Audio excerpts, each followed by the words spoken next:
charges for murder and more details into those terrible deaths of the mother and her 4-day-old child, making a heartbreaking situation even more heartbreaking. And if my personal experience with the Carrig family is any indication of the type of person that Katie Carrig is, I know that this community has lost one heck of a person. Kidani Hale, the 30-year-old removed from the burning home in Buffalo's Elmwood Village, is now charged with second-degree murder. If convicted of that offense, he faces a maximum possible sentence of life in jail. Hale was arraigned in court Thursday, charged with strangling his 29-year-old girlfriend, Kathleen Carrig. Firefighters found Carrig and the couple's newborn baby, Noah, dead in the bedroom of an apartment in the 400 block of Norwood Avenue Saturday morning.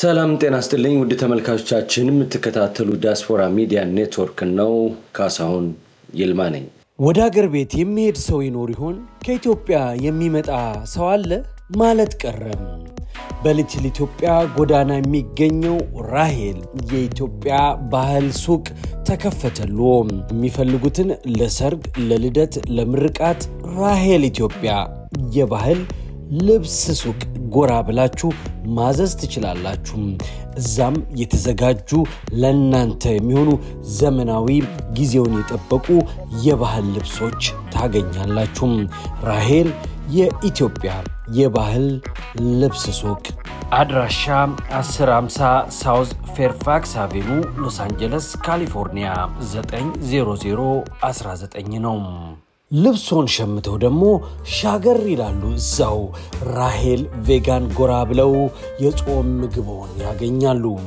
ለጤና ተስማሚ ምግቦችን የሚያዘጋጀው ራሄል የጾም ምግብ ራሄል ቬጋን ሬስቶራንት በሩን ወለል አድርጎ በፈገግታ መስተንግዶ ይጠብቃችኋል ሊትል ኢትዮጵያ ሎስ አንጀለስ ካሊፎርኒያ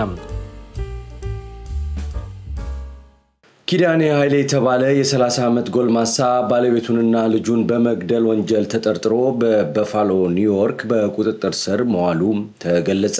ኦክቶበር 23 በኢሪ ካውንቲ ፍርድ ቤት የቀረበው ኪዳኔ የሁለተኛ ደረጃ ወንጀል ክስ እንደተመሰረተበትና ተጨማሪ ክሶች ከተጨማሪ ምርመራ በኋላ እንደሚካተቱበት ተገልጿል። ኪዳኔ የ29 ዓመት ፍቅር ጓደኛው ኬትሊን ኬሪግንና ጻን ልጃቸውን ኖዋ ያሉበትን መኖሪያ ቤት በእሳት አጋይቶ እንደገደላቸው ፖሊስ ገልጿል። እንደ አቃቤ ሕግ ማብራሪያ ከሆነም ኪዳኔ መኖሪያ ቤቱን ከማቃጠሉ በፊት ሚስቱ ኬቲን አንቆ እንደገደለ ከዚያም ህፃኑ በህይወት እንዳለ እሳቱን ማቀጣጠሉ ተገልጿል። ግድያው ተፈጸመ በተባለበት ኦክቶበር 18 ቀን እሳቱ በመነሳቱ ወደ ስፍራው የተጠራው የበፋሎ ከተማ እሳት አደጋ ክፍል ኬትሊንና 4 ቀን እድሜ ያለው ልጇን ሞተው እንዳገኛቸው ለማረጋገጥ ችሏል። የሕክምና ምርመራ ያደረገው የኢሪ አውራጃ ምርመራ ክፍል ኬትሊን በመታነቋ ምክንያት በአየር እጥረት መሞቷን አረጋግጫለሁ ብሏል።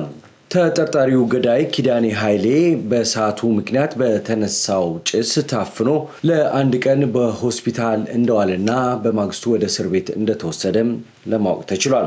ኪዳኔ በተከፈተበት ክስ ጥፋተኛ ከተባለ የ25 ዓመት ጽኑ እስራት ይጠብቀዋል ተብሏል። ኪዳኔ ኃይሌ በዩኒቨርሲቲ ኦፍ በፋሎ በፋይናንስ አማካሪነት ይሰራ እንደነበር ኮሌጁ አረጋግጧል። የኪዳኔ ኃይሌ ዜግነት እስካሁን አልተጠቀሰም።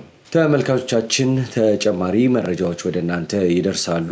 ዲያስፖራ ሚዲያ ኔትወርክን ተከታተሉ፣ ሰብስክራይብ አድርጉ፣ በተቻላችሁ አቅም ሁሉ እንድታግዙን ጠይቃለን። አመሰግናለሁ። ካሳሁን